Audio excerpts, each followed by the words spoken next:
We live in an age where information is everywhere, but truth feels endangered. A generation raised to speak their truth, yet terrified to face the truth. Here's the stat that should terrify us. 62% of college students say they self-censor in class, for fear of social consequences. What happened? When did feelings start to matter more than facts? And why does simply saying what's true now sound like an act of rebellion? Slightly stronger. Today we're asking a hard question. Are we raising a generation that's afraid of truth? Charlie Kirk once said, "Truth is not determined by the number of people who believe it, but by its alignment with reality." But our culture seems to have flipped that upside down. We've built what some call a comfort culture. A world where disagreement is treated like aggression, where emotional safety outweighs intellectual honesty, and where asking the wrong question can end your social life. Teachers hesitate to challenge ideas. Students demand safe spaces. Social media turns truth into a popularity contest. Kirk reminds us, courage is more contagious than fear. The problem? We're teaching courage as a threat, not a virtue. When kids learn that lesson early enough, they rarely unlearn it.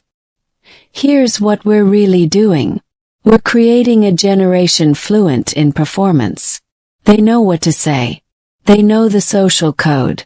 They're masters of fitting in. But ask them what they actually believe. Ask them what they'd say if no one was watching. Silence. Because we've taught them that authenticity is dangerous. Charlie Kirk warns, the side that censors is always the side that fears truth. And they're starting to fear it too. We tell young people, stand up for what's right. But we rarely teach them how to know what's right.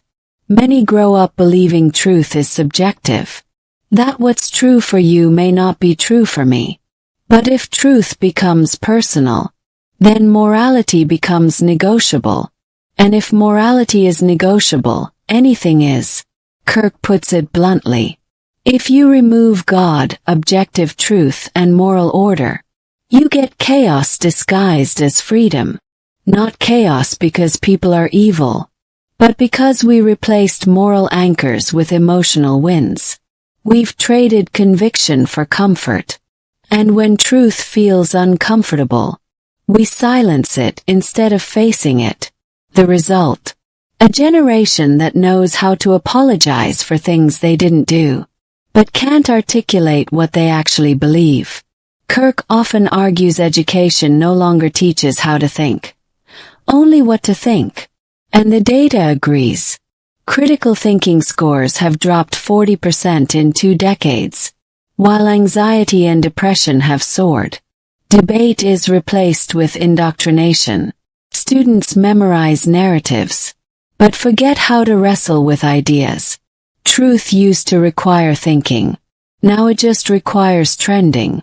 When questioning becomes offensive, we don't raise critical thinkers. We raise careful conformists. And what's more dangerous than ignorance? Educated cowardice.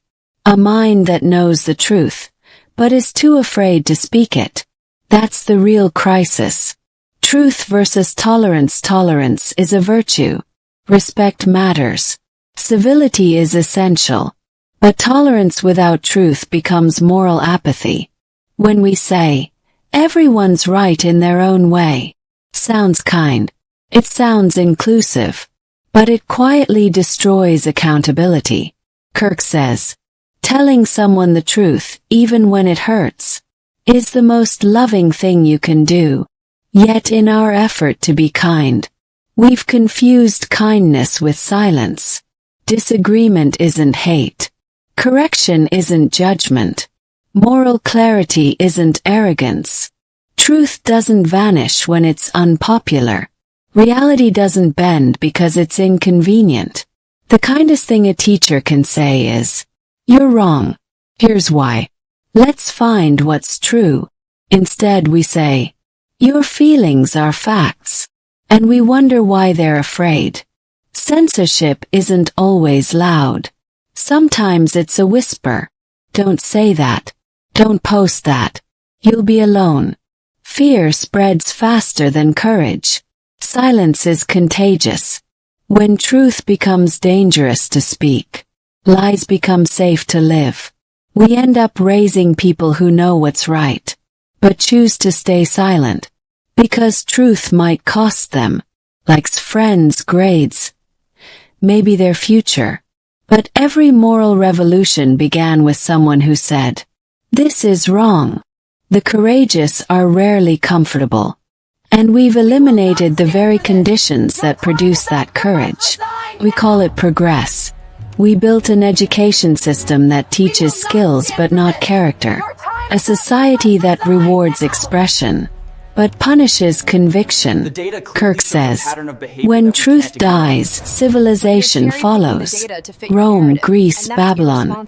They didn't collapse from ignorance or weakness, but from moral decay. And today, the danger isn't that young people don't know the truth. It's that they're too afraid to face it. Truth is optional. Comfort is mandatory. That's the new creed. And when an entire generation believes it, civilization doesn't just weaken, it dies. But there's hope. The antidote to fear is not comfort, it's courage. Kirk reminds us, freedom and truth require the same ingredient, courage. Courage to speak, question, to stand alone if necessary. Courage doesn't mean cruelty. It means loving truth more than approval. We don't need another generation that's nice. We need one that's strong. Strong enough to think critically, to debate respectfully, to say, this may hurt your feelings but it might save your soul. Strong enough to admit wrong, to change when evidence demands it, to love truth more than victory. That's the generation that changes the world. So how do we fix this? Start small. Start now. Teach that truth isn't an opinion. Morality isn't a mood. Disagreement isn't hate. Rebuild education as the pursuit of truth. Create classrooms where questions are celebrated. Wrong answers lead to learning. Debate is respected. And ideas win on merit. Remind students that every great truth-teller, Socrates, Jesus, King, Mandela, was silenced, mocked, or punished. They spoke anyway, because some things matter more than comfort. Truth has never been easy, but it has always been necessary. Maybe this is our real test. Not whether we can invent new tech, but whether we can still recognize what's real and defend it. Are we brave enough to say some things are true even if they offend? Humble enough to learn? Strong enough to listen to what we'd rather ignore? Truth doesn't need to shout or trend, just needs to be spoken by someone unafraid. Kirk ends with this. If you don't stand for truth now, you'll kneel to lies later. That's not a warning. That's a prophecy. And we still have time to prevent it. Maybe the question isn't, are we raising a generation afraid of truth? Maybe it's, are we willing to teach them how to love it again? If you believe truth still matters, share this video. Because when truth is spoken, fear loses its power. Subscribe to Edumoral today. Where ideas awaken conscience. Because in a world full of noise, truth needs a home.